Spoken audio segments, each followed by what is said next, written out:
Mr. Kiko, thank you so much for joining us. Thank you very much for inviting me. Why don't we start with your background? Where did you start off, sort of the arc of your career, and what you're doing now? Well, initially, I came to Washington, D.C. the day after I graduated from college. I moved on I stayed at an ATO fraternity house at the University of Maryland. Didn't have a job, but I wanted to get involved in Washington, D.C. and public policy. So my first job in D.C. was basically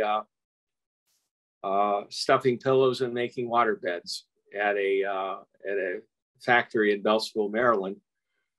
One may say, well, that's not a really great job, but I was on my own and didn't have any money. But the good thing was during the day that Senator Sam Ervin had his Watergate hearings, and so while I was doing those duties of making water beds and stuffing pillows, I listened to the Watergate hearings all day. And then the day off during the week, I'd go up and schlep my resume up on Capitol Hill.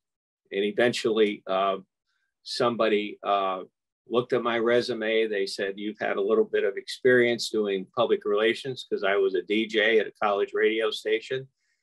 And I basically, the first job that I did some volunteer work as an intern, doing public affairs kinds of issues, doing radio actualities to members in their district. And that ended up turning into a full-time job. And the first job that I had with a member of Congress was with Congressman Jim Sensenbrenner when he was elected to Congress in 1978. And I joined his office as a legislative director. And so then my career sort of took off.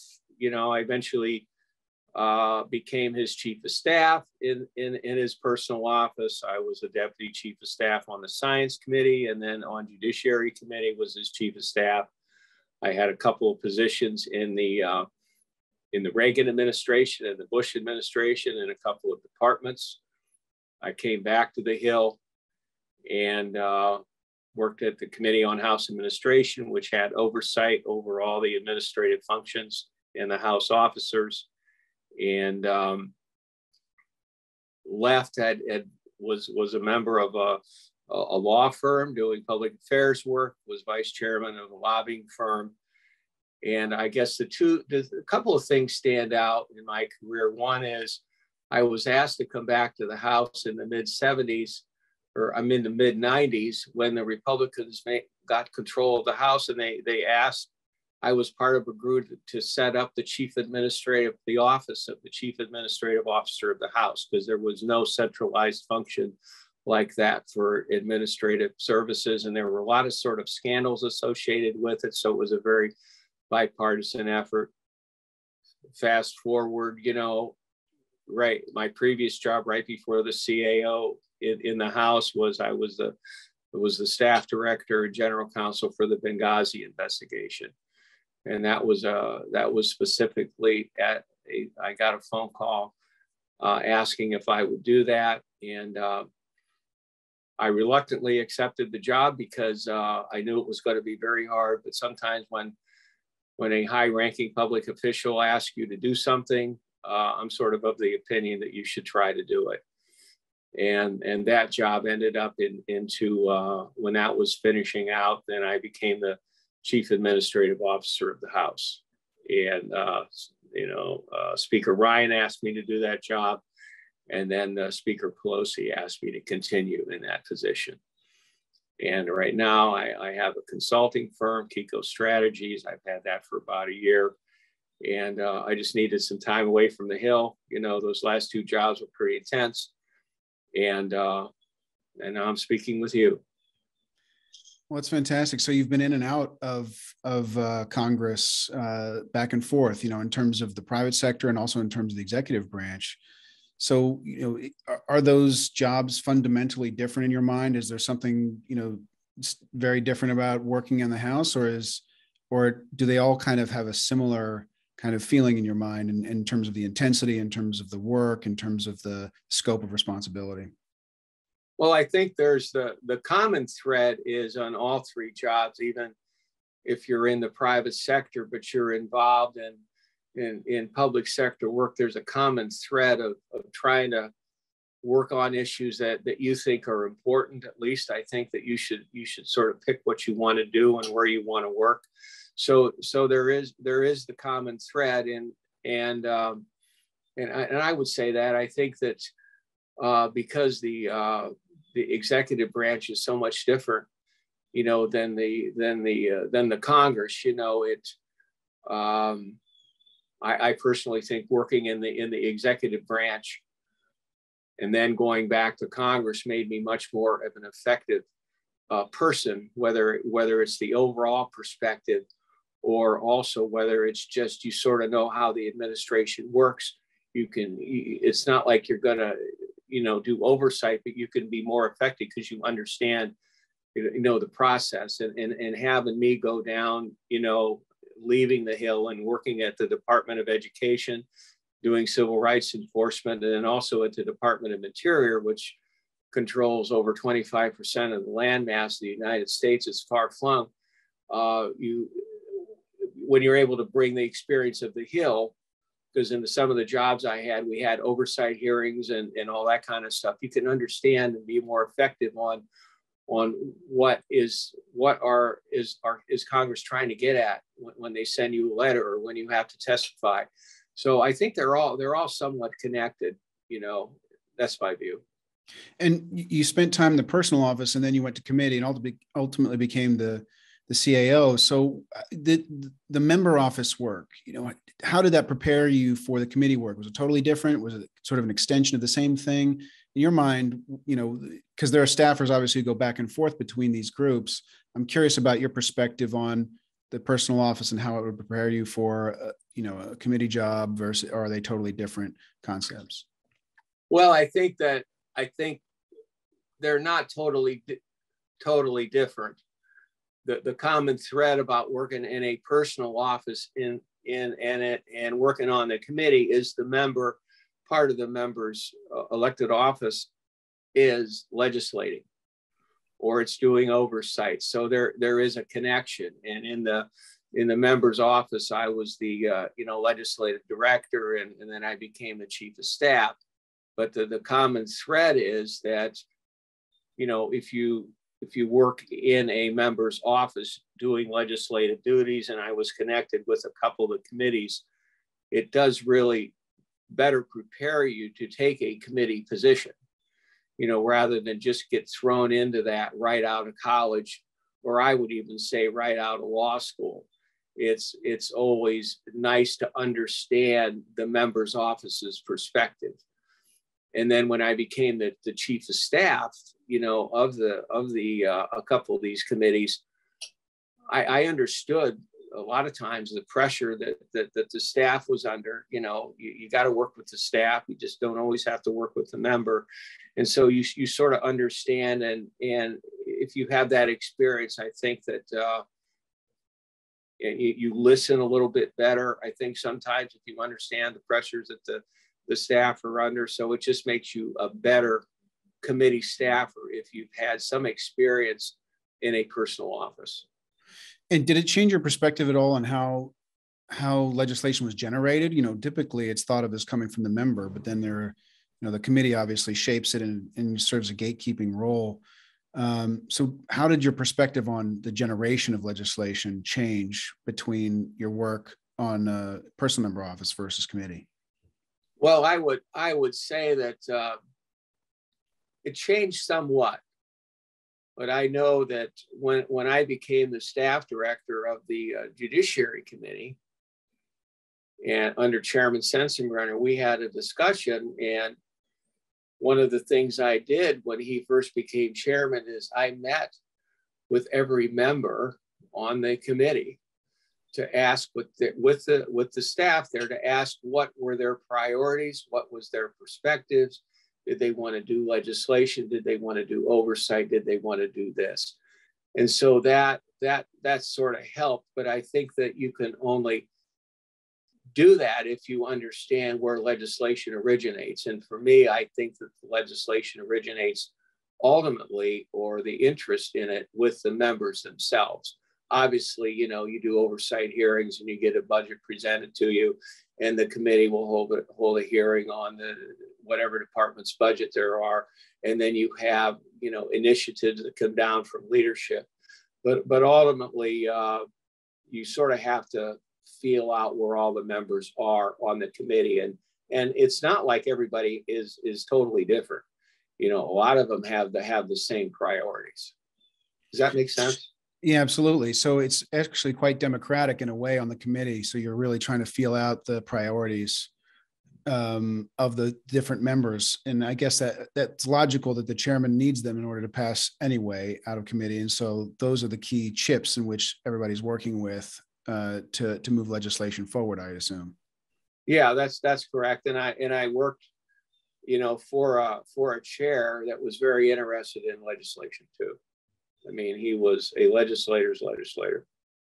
Well, that's a good point, and it makes me want to ask the question about committees in general, since you've had experience, as a chief of multiple committees, and thinking about what is a good committee, what should committees really be aspiring to, and obviously they can focus on oversight versus legislation. There's lots of different variables in there, and a lot of people might define a good or less good committee in different ways. So with all your experience in committees, thinking through the different variables, like first of all, like legislation, how would you view a committee as doing a good job when it came to legislation? Is it the number of bills they consider? Is it which bills they consider? How would you think about a committee and its, appropriate functioning? Is it doing a good job for the nation? Well, I would say that there are some committees that's what their main job is legislating, like the House Judiciary Committee. They're one of the they're one of the largest producers of legislation because they have such broad jurisdiction. But you have the Energy and Commerce Committee. There's a lot of legislating that goes on there. So it sort of depends on what your committee that you're on, as opposed to whether you're doing a lot of legislation. Obviously, the Appropriations Committee, every year you have to do an appropriations bill, or the subcommittees have to do an appropriations bill. But, I think technically a lot of other committees have to do authorization bills, for agencies and stuff. So there's an opportunity, but let's just say the Government Reform and Oversight Committee, or whatever its name has been in the past, they're oversight. They do oversight. And so, but you could effectuate a lot of change in an agency through oversight.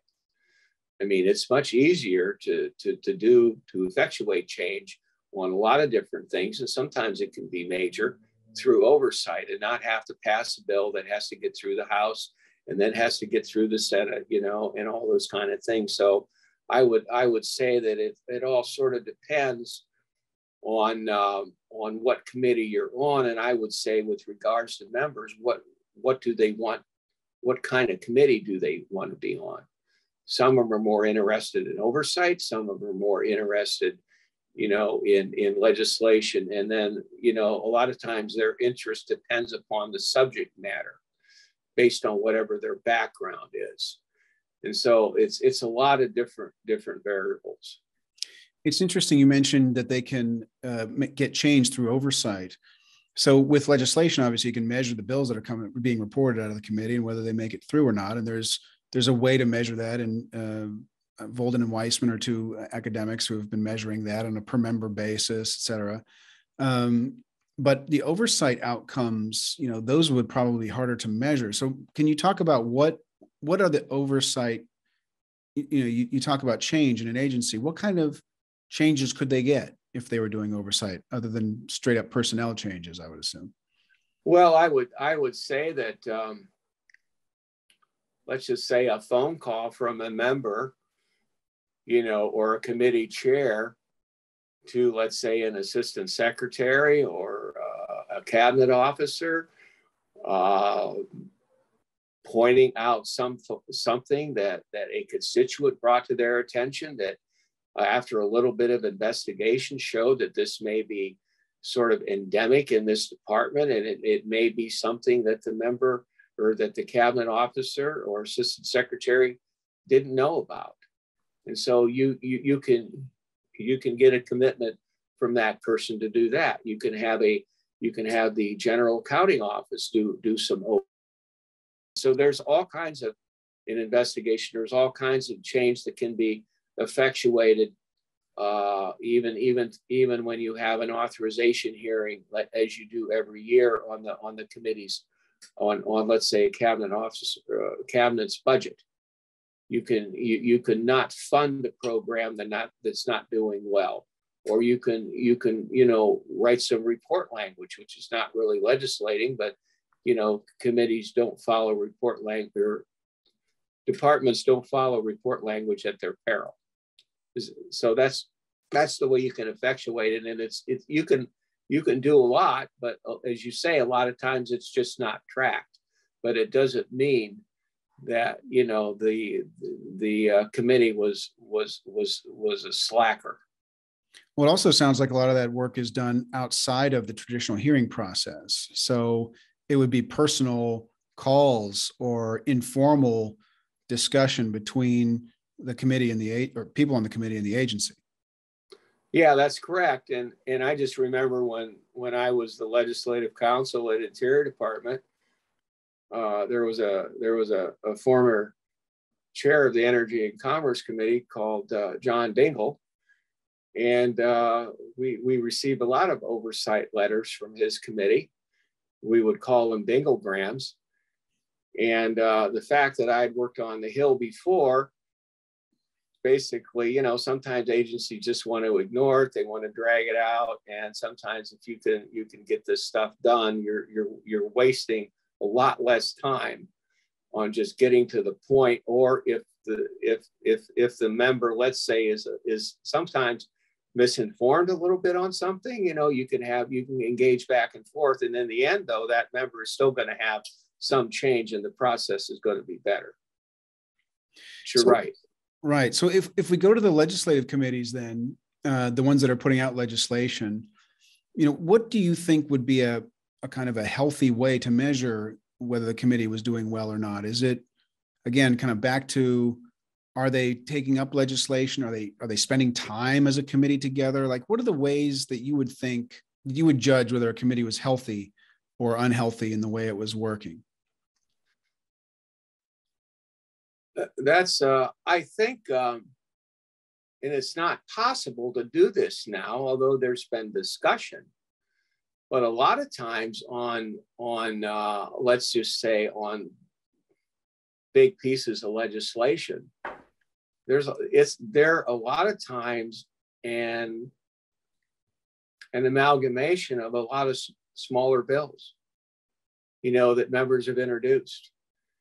And that's sort of, when I was on Judiciary Committee, we would try to, if there was a big bill moving on something, the chairman would look across and say, on both sides of the aisle, he would say, look, this bill's moving. You want to have your bill in there as well. You know what I mean? Let's get a bunch of things. And a lot of times that stuff is not tracked. Even though that member, got that in, and it wasn't a standalone bill, it got in a bigger bill, and I think people are trying to figure out better ways to track it, so it just doesn't. Even though you have these big bills like we've had in this Congress, there's a lot of small stuff that were members' ideas. A lot of times, smaller bills that were in there, but they're not. If you measure that, they're not in there. So from a committee point of view, if it went through a traditional process, right, and did go through the committee and was reported out of the committee, when you think about a bill coming through a committee, the way you mentioned it earlier is quite democratic. What is everybody's, the chairman's thinking about what everybody needs, right? What everyone's focused on. Right. But then there's also this notion that a lot of people have that the chairman's kind of just a dictator and just decides what's reported out, and it's jammed through without any real kind of debate or deliberation. So there are these two different kind of, conflicting concepts of what's happening in committee. And maybe it's all dependent on which committee it is or which chairman it is, or which rules happen to be in that committee. Can you talk through that a little bit? Like, what have you seen and what do you think's the good way for a bill to really make it through committee in a what you would consider a positive process? Well, I think that I just think a lot of it sort of comes down to some of it does come down to the committee and the personality of the chair. But I've always thought that on legislation, you need to have process. You need to have process on whether you have hearings on the bills in subcommittee, and then you have a subcommittee markup. And then you let the people participate. In the same way, when you have a full committee hearing, you give people notice of the hearings, and you want to. Everybody should have a kick at the cat at a committee markup, even if their amendment fails.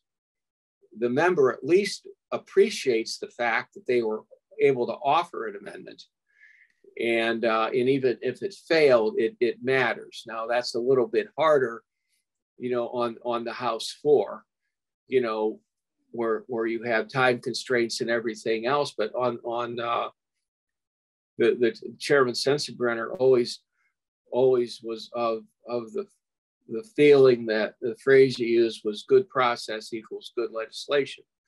And so he was a big process person on legislation. He wanted input from other members. He would hold long markups, so everybody was able to offer their amendment, even if it's under the 5-minute rule.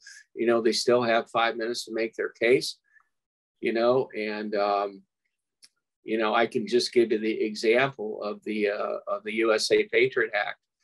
That was one of the major things that I worked on, that and Chairman Sensenbrenner did. And that bill, we had lots of process with the White House, lots of process with civil liberties groups, lots of process with law enforcement, lots of process with Justice Department, lots of process with the members. And in the end, that bill was reported out of the House Judiciary Committee unanimously. And let's just say that took a lot of work. And so I sort of view a positive legislative process, in not a really small manner, was there good bipartisanship, and were the people that are elected to legislate, were they allowed to legislate, or at least attempt to? Yeah, so that's very interesting. So each person, allowing them to add their piece, right, or at least voice their ideas, their concerns, their support or opposition in a structured way, getting them all have a voice is a healthier process than one in which there's not such voicing. That makes sense to me. What about in terms of the witnesses and others that are brought in formally, right? You can imagine a situation where you have a bill and you line up 10 experts who love the bill and 10 experts who hate the bill, or you have 9 experts who love it and 1 who hate it, or you find, the proportion of experts based on the population at large who support or don't like the bill. What's your perspective on bringing experts in and sort of where they fall in this process? Well, I think that, especially when you have legislation that's being proposed, it's new, or you want to make a lot of changes, or you're just doing oversight. I believe that we should have, you should have those kind of hearings under the rules of the House. Normally, you'll have at least 4 or 5 witnesses sitting at the table, and the minority has 1 witness. And so it doesn't always have to be that way, but that's just the way the rules are drafted. And so I've always thought that you should hear from people that are going to be impacted, or organizations or that are going to be impacted by the legislation. And that's sort of the way that at least, and I worked on the Science Committee too. That's the way they did it. They would get input from whether on the Science Committee, or whether it was a scientific community or people that would be impacted by certain things. We did a lot of legislation and oversight over NASA, and the International Space Station. And those were big issues where you wanted to have a lot of input from a lot of different people. So I really believe there, and even on an authorization bill, you want to hear from not just the Justice Department or whatever agency, NASA, whatever agency you have, you want to hear from the people that are directly impacted, by those programs. And are we wasting money on some, and do we need to do better in others?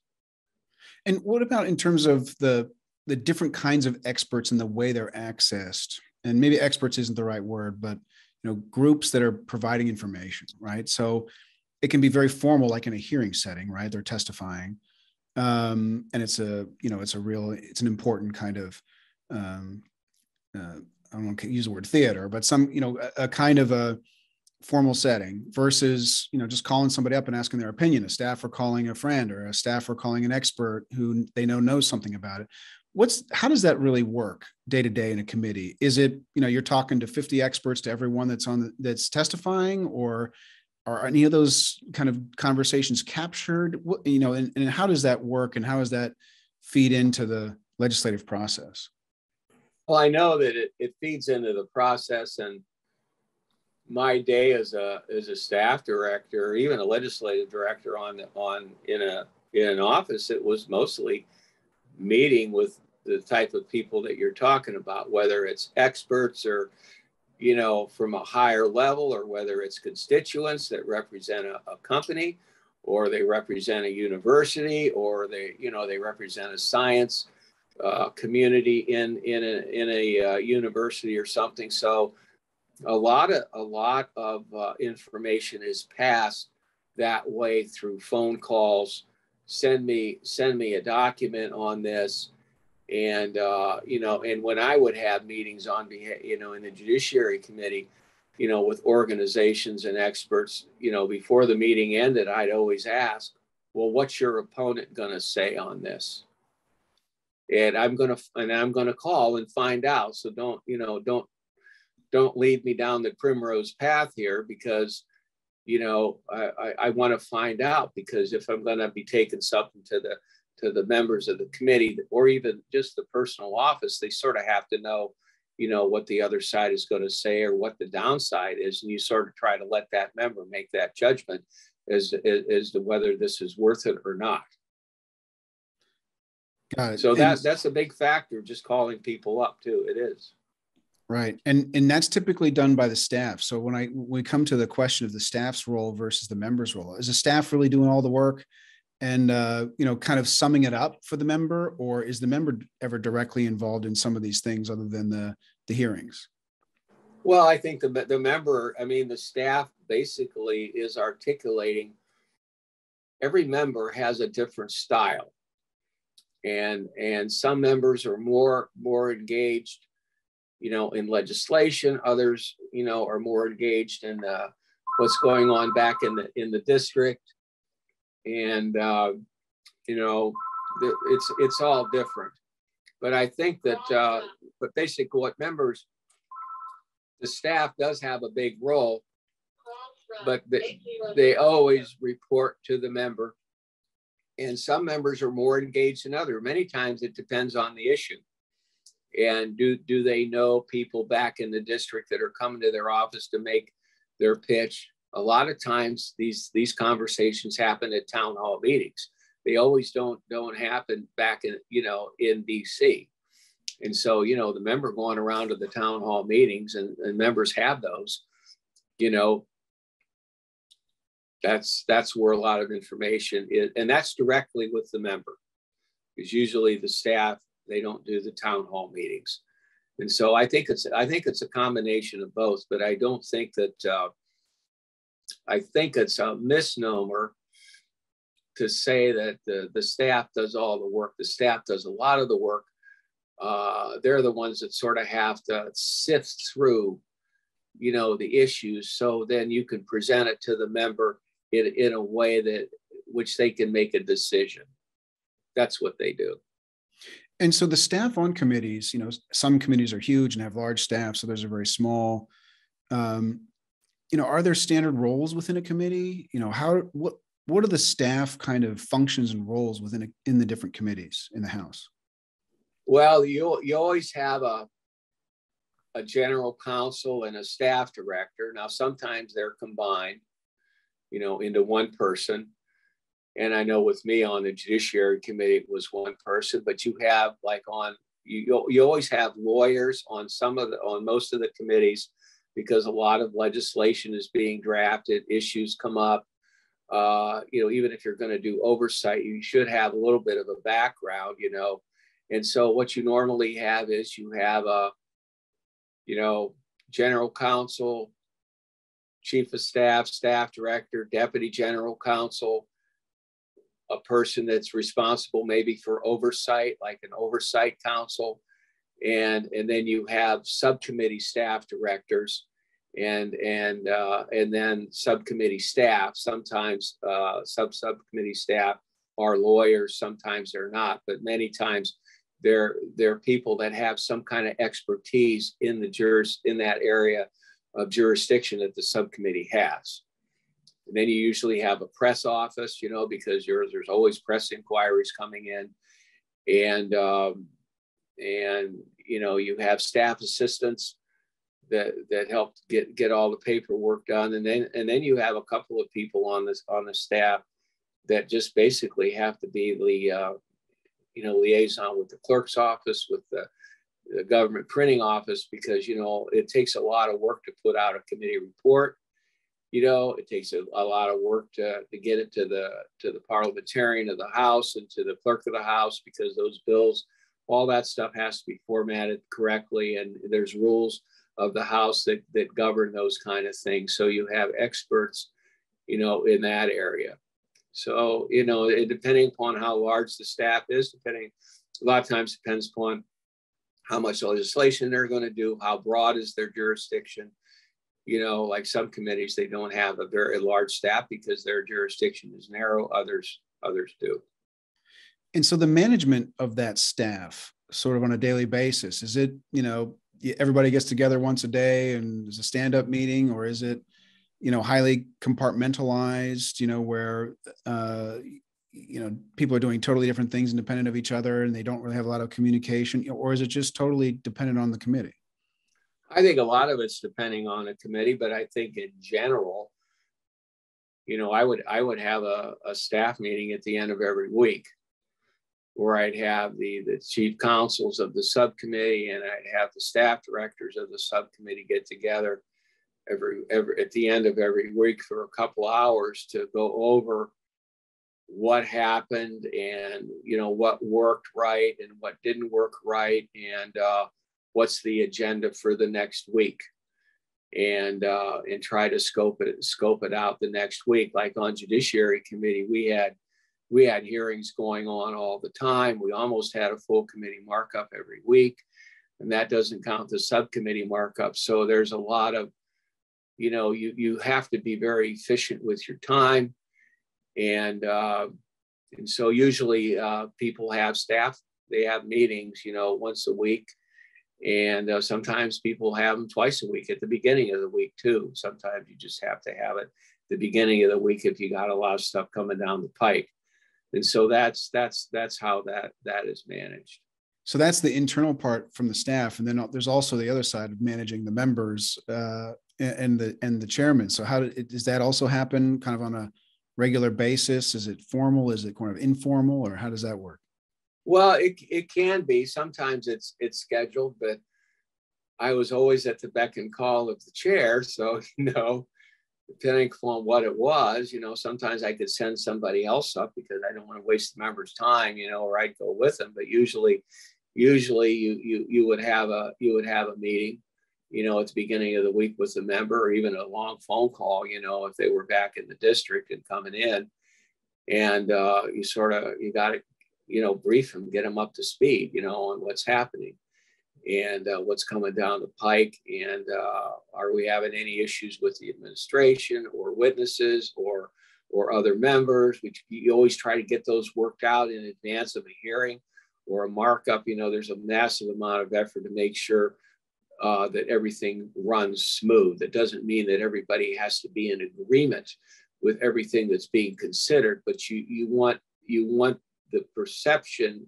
internally to be run smooth. And I always thought it was important that the public would have a perception that things are running smooth. If you could do that, sometimes that's impossible, and you know, it is what it is. And so that the members, you always have that. And did you have any kind of tools to help you with this role of managing a committee, like a software or calendar system, or anything bespoke that was made, or any off the shelf process? Or was it all just, off of what, whiteboards? And how did you actually deal with did you have any technologies or anything else to help you? Yeah, there was technology, and we had calendars and all that stuff that we shared. But, when I was the staff director, we didn't have the tools that we have now. And, but we had those kind of tools. And to the extent that we could cut down on unnecessary paperwork, unnecessary wasting of time, we shared calendars with the members' offices. And, we didn't, I don't think, that was before we had all the Zoom stuff and all that. So it was mostly things were just accomplished, except we just had a lot of people on phone calls sometimes. You know what I mean? It was, you just weren't looking at them. But yeah, there were ways to try to cut down, on inefficient processes. So moving on to the kind of the rules of the committee, you've been with several different committees, and you saw basically all the committees as the chief.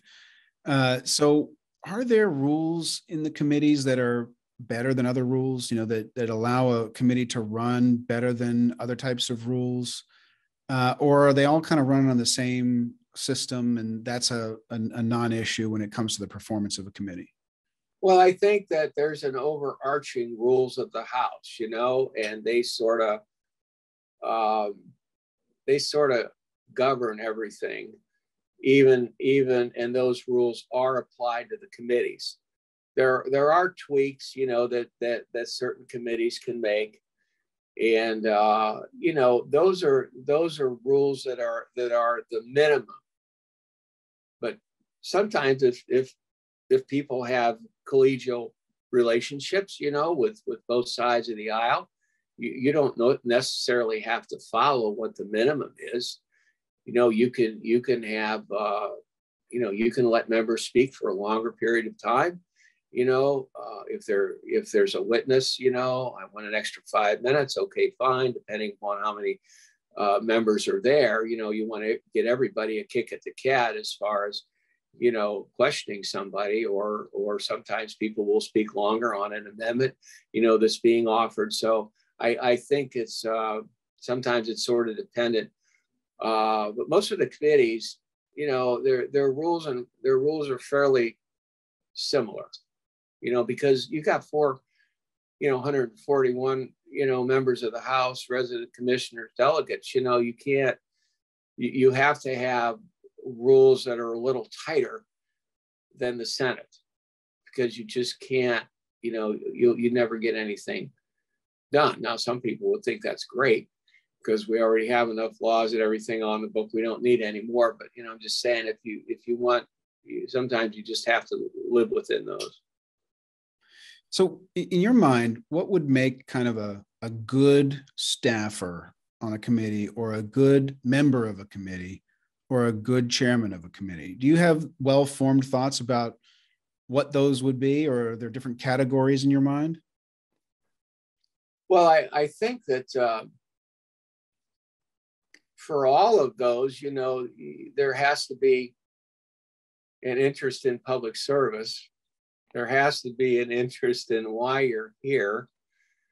There should be an interest in making things better, in legislating or serving your constituency, which now is quite large. Members, I mean, it's like 700,000-800,000 people now. And so you sort of have to start with that first.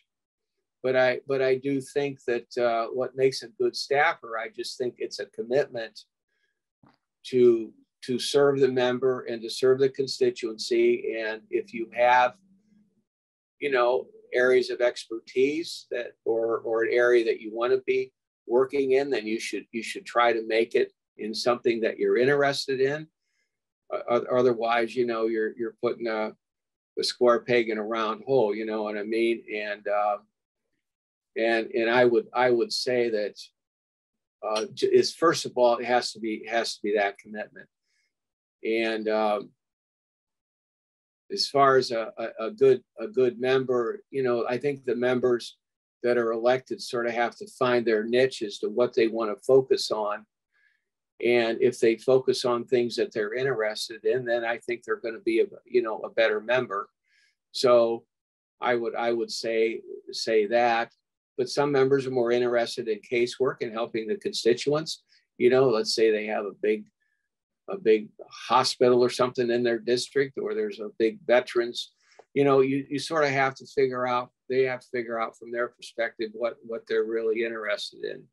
As far as a chair, I would say that I would say a personality that would seek out what other members like, what other members want. You know, in addition to, you have to be sort of the liaison with the leadership, you know what I mean? But then you're sort of in the middle with the members, so you have to do that. I would say being fair. I would say being sort of a process-oriented person, at least when you have committee markups. And I don't know, I just think that you just have to, I don't know, I'm big on trying to work across the line. I also think that members should try to be respectful to other members and other views. And it's a whole bunch of those kind of things. So, you know, you mentioned working across the aisle and the kind of consideration of the other person. You know, one of the discussion points I've had with many other people on the program is about the concept of transparency in committee in particular, right? Obviously the floor has to be transparent, but the committees, you know, it's a little bit up to them. You know, they could televise every minute of all their discussions, or they could go on retreat and do a lot of work, you know, at a remote place where no tweets could happen, right? And there's been discussion about which way is better, right? And that too much transparency has created a toxic environment for them to really collaborate with each other and work. What's your opinion on the role of transparency in committee? You know, should it all be transparent? Should none of it be transparent? Should there be, you know, is it lean too far one way or the other? Are there specific processes that should be, you know, private compared to transparent? What are your thoughts there? Well, I mean, my view is there's a sweet spot where you can have transparency, and then you can, I mean, not everything can be transparent either. And I don't mean that in a negative way, but if a member wants to have a personal conversation with another member about a piece of legislation, you know, or an amendment that's going to happen, and the actual transparency will happen when that amendment is offered. But, you know, if people want to have a private conversation, or even you get several members together that want to have a private conversation, they should be allowed to do that, because sometimes you're trying to figure out a compromise, or you're trying to figure out, all right, let's go forward with this, but, you know, I'll help you on something else, you know, and because everybody has their priorities. So, but I do think that the markup process needs to be transparent. You know, most of the committees, they're open. When there's markups, it's open. So everybody, you know, used to be able to get in the rooms. Now that's going to come back at some point.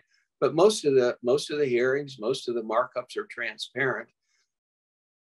The issue that I think you're sometimes having now is we're having these big, massive bills, you know, that are worked on by, you know, let's say the leadership. And I'm not saying both parties have been subject to this, and you have 5 or 6 committee chairs and maybe ranking members, and that's it. And you get a bill dumped on the, you know, introduced, and the rules committee has a rule that's somewhat restrictive, and then you're on the House floor.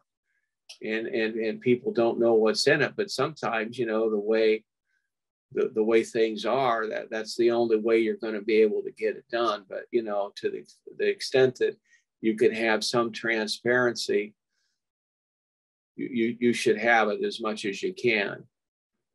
I think that's the goal, because transparency equals trust. And, everybody should sort of know what the elected officials are voting on. And because it creates trust in the government, no matter what side of the aisle you're on, or whether you're a liberal or conservative or somewhere in between. That's what we should be going after. Well, let's move on to your role as Chief Administrative Officer of the House. Can you talk about what that role is? What kind of, organization is it managing, and what are the roles and responsibilities?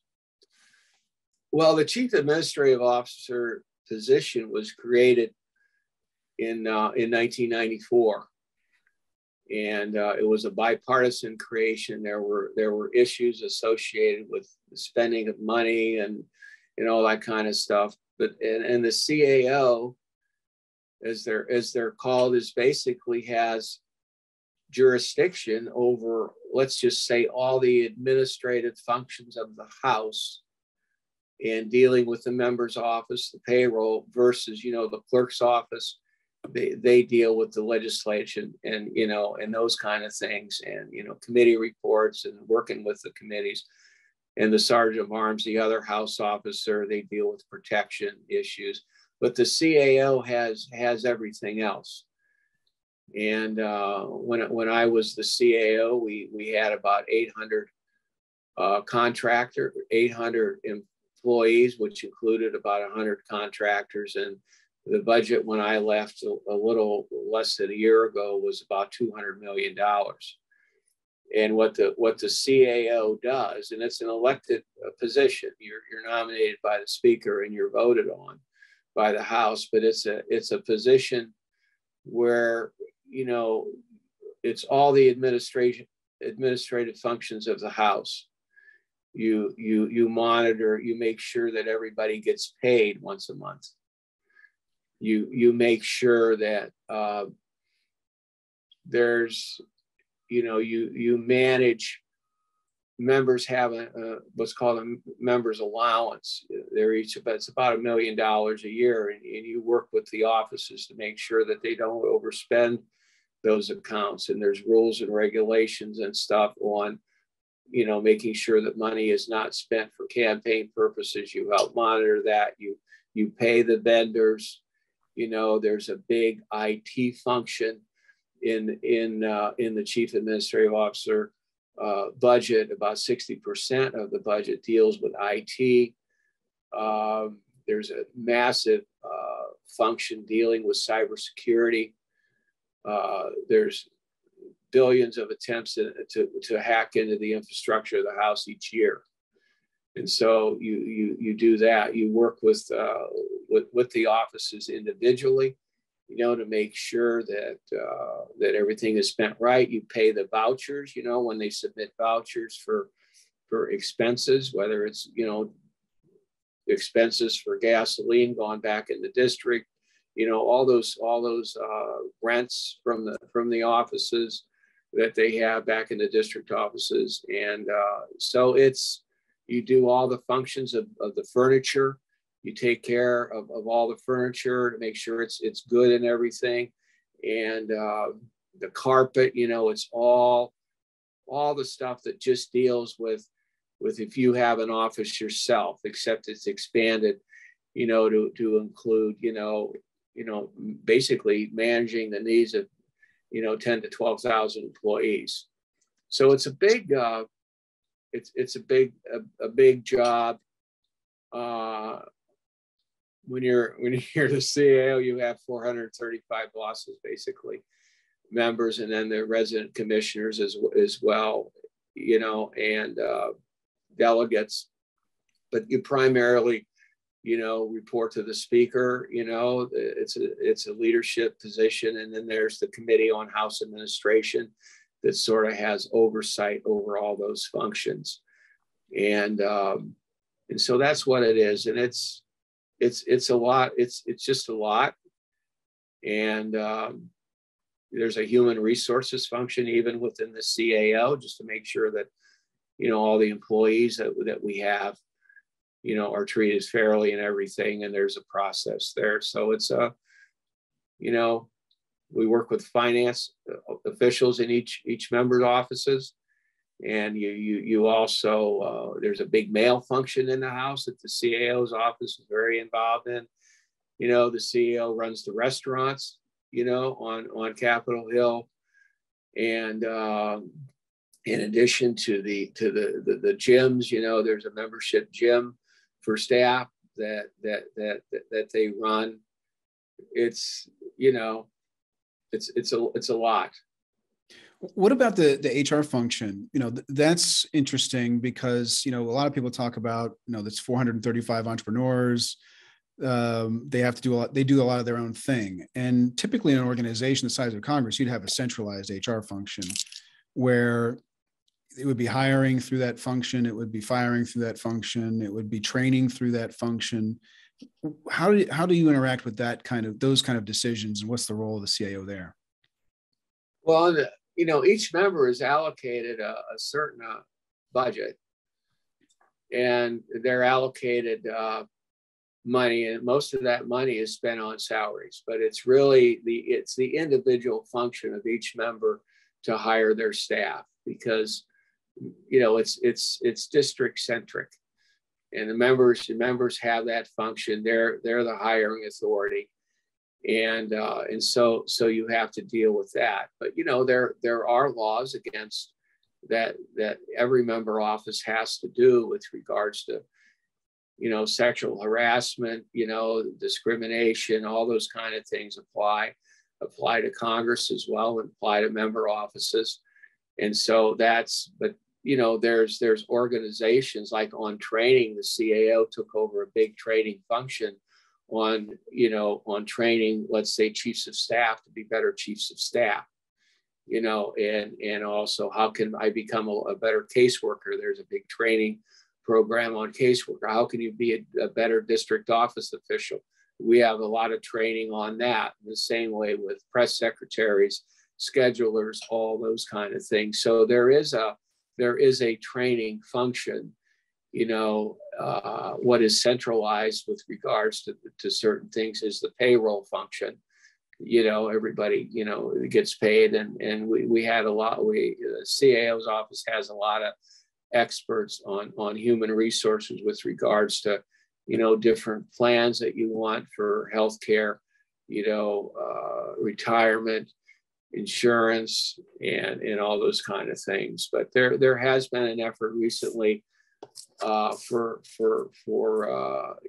to put a little more emphasis on let's say having a more centralized hub for getting the word out when there's vacancies, a one-stop shop for people to call, on certain things. But like I said, it's every member is their own hiring authority. Right. So that's quite interesting, right? I mean, typically there'd be central recruiting, there'd be, and even, exit interviews. That was something I always thought about when it came to Congress. If staffers leave, is there an exit interview when they leave, or is it totally in the hands of the member? It's totally in the hands of the member. And I always did exit interviews with people because I wanted to know, what's the real reason. Right. And for the training aspect of things, you mentioned a couple of different roles. Is that something that everybody has to go through mandatory training, and there's, different levels for different types of people, or is it sort of in the nascent stage of that where it's, more voluntary or what have you? So what's the kind of the structure around training? There's some mandatory training. There's cybersecurity mandatory training once a year. There's sexual harassment mandatory training once a year. And there's ethics training, once a year. Those are mandatory. But regards to some of those other functions, it's not mandatory training. But let's just say there's a lot of resources that the CAO has to assist. And the CAO's office also, worked with LinkedIn training too, so people can can go to all those other kinds of sources, off a lot of that, is part of a contract and everything that there's training if people want it. There's a lot of training on like casework. A lot of times the agencies will come up to Capitol Hill and show you how to do the casework for that particular agency. So there are a lot of resources for training because a member's office is small. There's not a lot of people. I think it's up to 22 or something, and that counts the district offices. So, you have to be really efficient. If you have, and you need to be trained to the best you can. So when you think about the role of the CAO, what in your mind, what power is there for you to kind of improve the functioning of Congress? When you think about it as a creative person, right? Because you had been in all these roles within Congress, you knew what was going on. And when you had the idea to take the role, or I guess you accepted the call, when you took that call and you started the job, what levers did you have to improve the place? And what more do you think the CAO can do in the future? What's the future of that role, that position? Well, I think that I did a little bit of an assessment, when I first took the job, and what I just was overwhelmed, by what the structure was at the the current structure of the CAO, and it wasn't, and there were a lot of, just say, I was getting all these phone calls from members complaining about stuff, and so I just sort of, so what I did at the beginning was I sort of made a decision what I'm going to try to do in this job. And this is after meeting. I met with every CAO employee, either in small groups or personally. And that took about, 6 months because I really wanted to get to know everybody. But then when I got that done, I just decided that I wanted to have the CAO focus on what the members and what the committees and leadership needed, not what the CAO thought they needed. And I think there was a little bit of a disconnect there. Not that anybody had any bad motives or anything. So we sort of we did a strategic plan that was a lot of employees were involved in doing it, and then we actually even set up a new organization called the Customer Experience Center, which really just focused on what the members and committee offices wanted. We had liaisons to each office. And then, that would then filter throughout the organization, and all right, the finance office needs to be a little more proactive on this, or maybe we need to change this process. Or the same way with the recording studio, where it sort of all came together, and then we actually were measuring. We actually had metrics, for the 3 or 4 years I was there on success, and what did the members think? Like I'm sure you've made phone calls to organizations and you get a little thing back. Is it a 1, 2, 3, 4, 5 or a smiley face? So we put all those kind of things in, and those are all things that were utilized by business. So it's basically applying, business practices to a government organization, which a lot of government organizations are trying to do. And so I would say that, it's there. The biggest challenge, I think, with regards to the CAO, is it's a big organization. There's a lot of members, a lot of staff. Every member is coming from things separately, and every member has their own office and they have their own experience. And I know with the explosion of technology, it's hard to keep up with regards to the IT function in the House, because we can't have hack attempts. You know, we can have hack attempts, but we can't have penetration.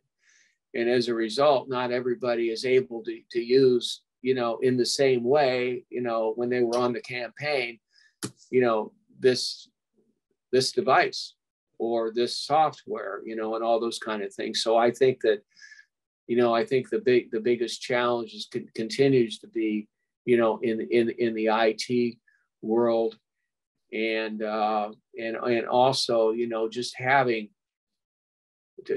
it's hard to figure out what's the best structure for all the offices. You know, you have all the different offices and they do their own thing, but that just makes it sort of an inefficient way to manage.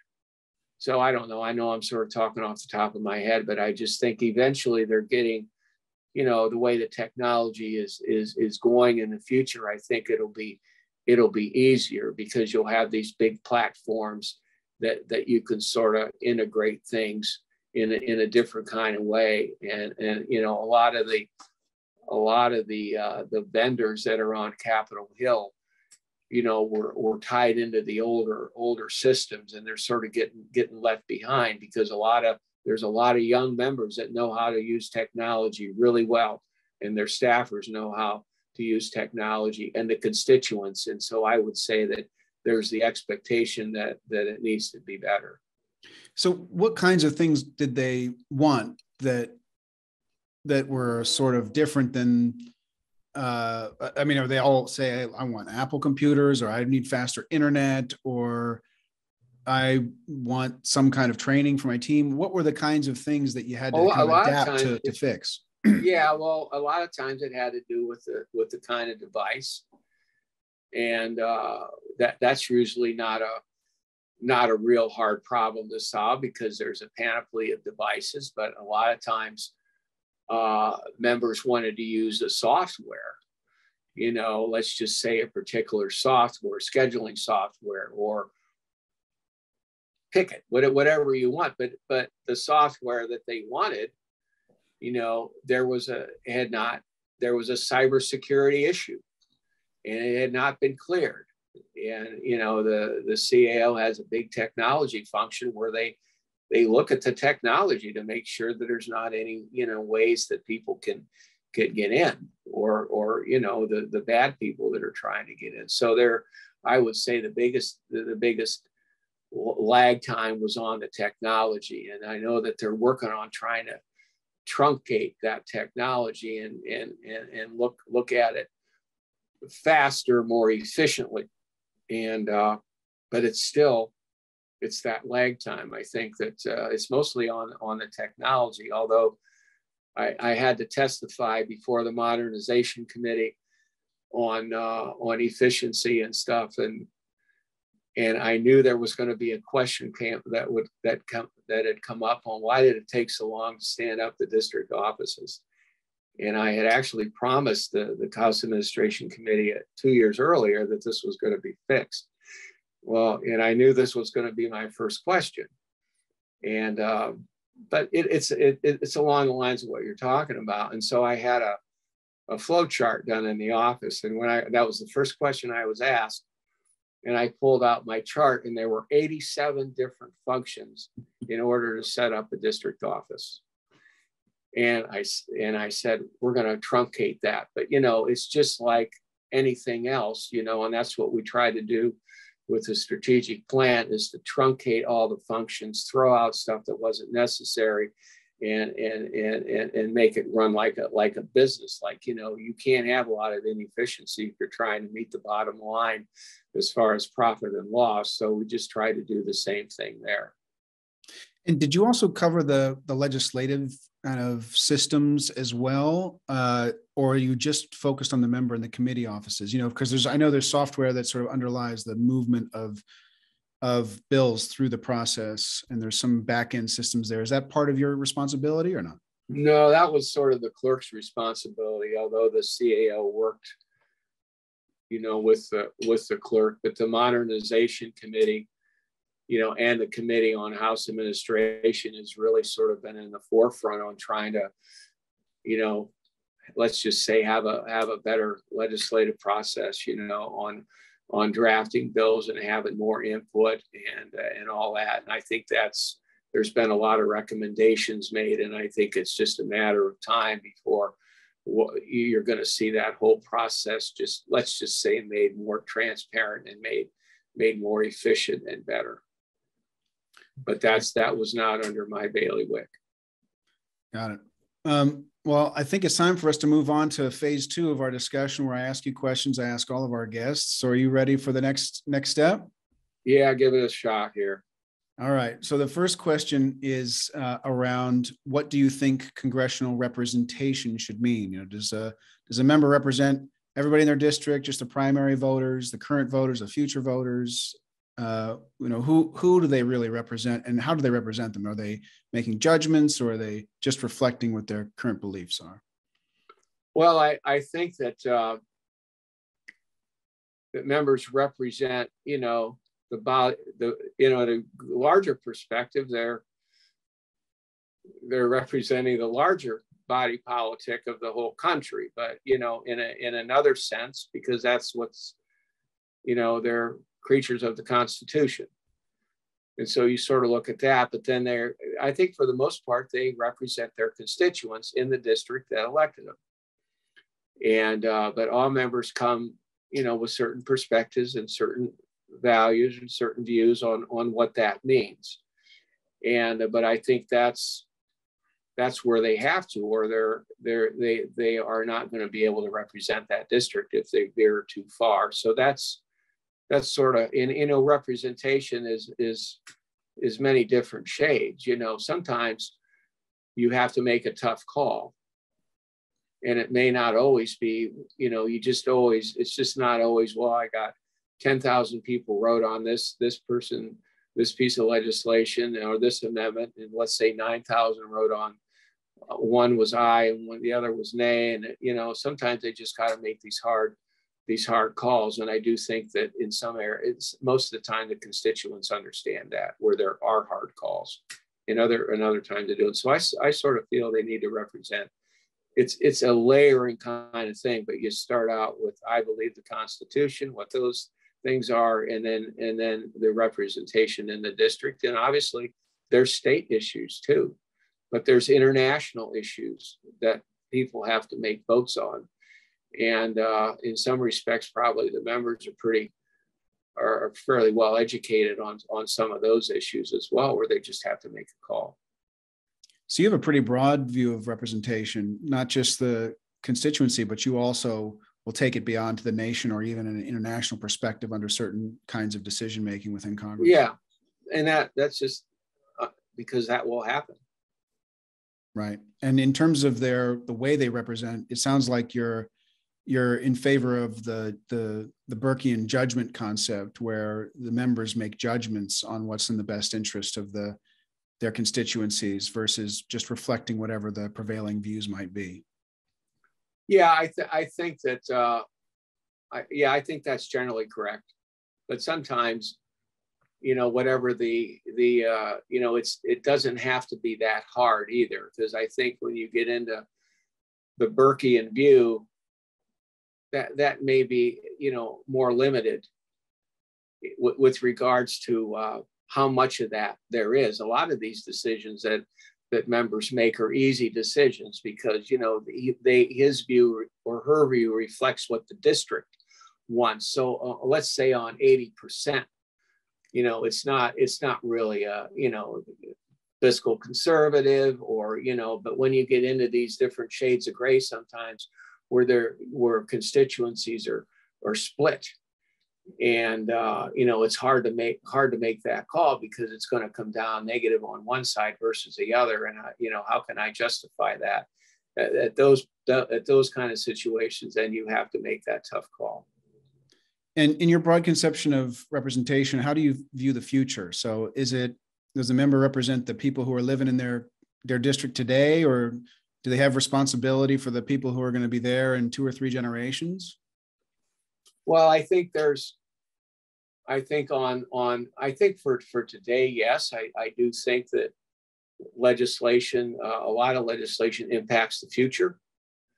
And so I do believe that one needs a representative, and I would expect most of them do. They do worry about what's happening in the future. There's concerns right now about, Social Security is going to, it's going to go bankrupt here, or let's just say your benefits are going to get cut by 1/3. You got a huge $30 trillion debt. What are we going to do with that at some point? And then there's much smaller issues, on how to deal with fiscal concerns and climate change and all those other issues that people are worried about. So I do think there's a balance that you have to have, but I think you need to be thinking, you need to look down the road, because it's all not just about what's in front of you right now.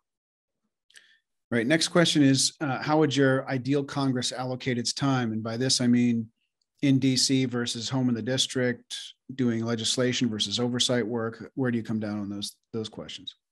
Well, I think that I think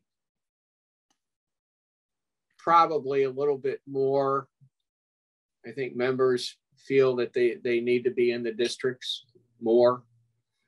But I would say that for legislation purposes, members should be here probably 4 days a week, and make sure there's stuff to do, and not have it be, you don't count a day when they're coming in at 4 o'clock on a Monday, and then there's a few votes on a couple of easy votes on a Monday evening, and that's counted as a day, and then you shave it off on Friday, and you got a couple of days in the middle of the week to work. So I sort of believe that there should be time, because I really believe the founding fathers thought there needs to be give and take, just like there was on drafting the Constitution. There needs to be discussions, personal discussions with members and colleagues about things. And I don't think you can, you have to have a good balance of going back to the district, understanding what, getting around, but at the same time, if you're going to be legislating, you've got to allocate time to meet with your colleagues. So I do think that it needs to be more than a couple of days a week. Great. So the next question is, how should debate, deliberation, or dialogue occur or be structured in Congress? And again, floor, committee, back rooms, where should all this discussion and dialogue happen? Well, I think with regards to, the beginning of the legislative process, there's bills introduced and bills considered in committee. You can have, fairly open process in committees. And then on the House floor, because there's so many members, in the House, you have to have structured rule. You have to have a rule. They used to have open rules all the time. They don't have that. When I first came to Congress, there were open rules, and they just let people vote on as much as they wanted, and that sort of got narrowed and got narrowed and got narrowed. And but I do believe that. Because you should allow time for members to talk to themselves about legislation amendments that they might want to offer. There needs to be a little bit of a give and take with members on personally. Not every conversation that a member has with another member when they're trying to work out something needs to be, people don't need to know about it, but there should be some kind of open process on the House floor and in committees to vote on things that really matter. And I think there's frustration now over, and it's not one party or the other, where you have these big bills, and you got a day or two to read a 15 to 2,000 to 3,000 page bill, and people are initially going to vote no. And so that's a hard one. That's a hard one. Do you have a suggestion on how to solve this omnibus issue? No, not really. I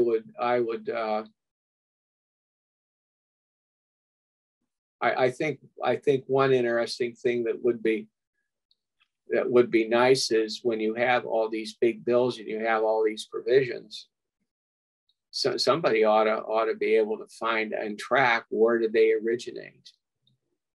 There ought to be some transparency as to where these these provisions originated, whether it's in a committee or whether it's a member that had introduced a bill already. You know, there ought to be some kind of, whether it was with the administration, you know, there ought to be something, but that's easier said than done. But, you know, maybe, you know, there's a lot of polarization right now, and I always have a positive view that, though at some point things will settle down because the public will demand it. You know, we faced very tough times in the past, and, you know, we've had caning of people, prior to the Civil War and all that. So there's been really tough times, and we're facing some tough times now, but I think eventually the public it'll get sorted out, and things will be more to an even keel. Next question is, what fundamental institutional improvement should Congress make within 50 years? I would say that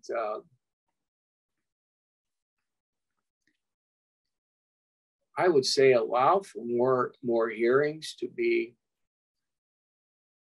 held in different states, in different districts. I'm a big fan of the transparency, you know, that can occur with regards to hearings being held over the internet or the Zoom. I think you can do more. I would like there to sometimes be more witnesses. I wish they would get back in 50 years to a constitutional amendment to balance the budget that mandates it. And it doesn't matter if it has to go to the states or it has to go to a constitutional convention, but I really believe that, you know, it's a big issue, and $30 trillion worth of debt is a big thing. And, you know, hopefully it won't take 50 years to try to get a handle on a process that'll ensure, you know, and I'm not in favor of a meat axe approach either, but, you know, that's the big thing, because that's what I am concerned about. Excellent. So the next question is really, what book or article most shaped your thinking with respect to congressional reform or improvement? I don't know. Early on in my career, there was on the Hill, there was this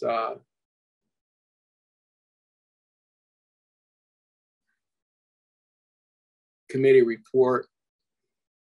I think it was called the Obie Commission, where they decentralized power in the committees.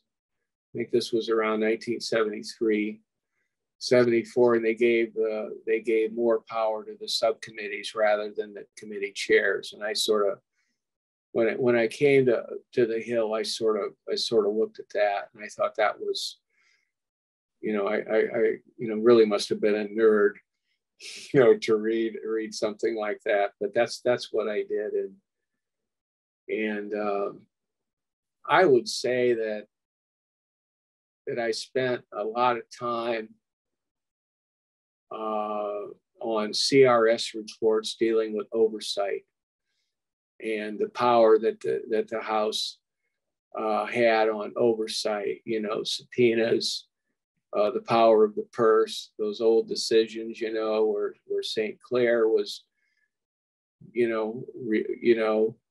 first big investigation was General St. Clair, because he lost the battle in Ohio and those kind of things. And I spent a lot of time on oversight, because I was always big on oversight. Even in the chairman that I worked for were big on oversight too, even legislation. So I spent a lot of time on those kind of things, those two kind of things. Right. Well, the last question is really about, you know, what you're working on now. I know you've got Kiko strategies. Sounds like you've supported the modernization committee. Well, what else do you have planned, and what do we have coming? Well, I don't know. I mean, I've been working on trying to find ways with Kiko strategies, working with people to modernize and streamline the legislative functions of the House.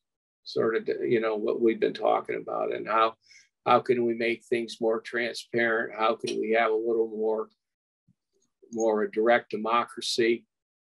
How can members get credit for some of the things that they've done? Like, let's say, they come up with legislation that's put in a bigger bill and they don't. So I'm sort of, trying to help out, in those kind of things. And, whether,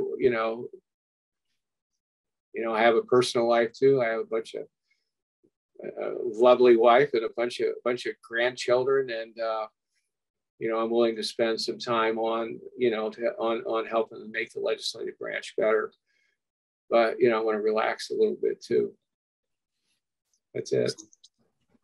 All right. Well, Mr. Kiko, thank you so much for your service. It's been a pleasure talking to you today, and best of luck moving forward. All right. Thank you.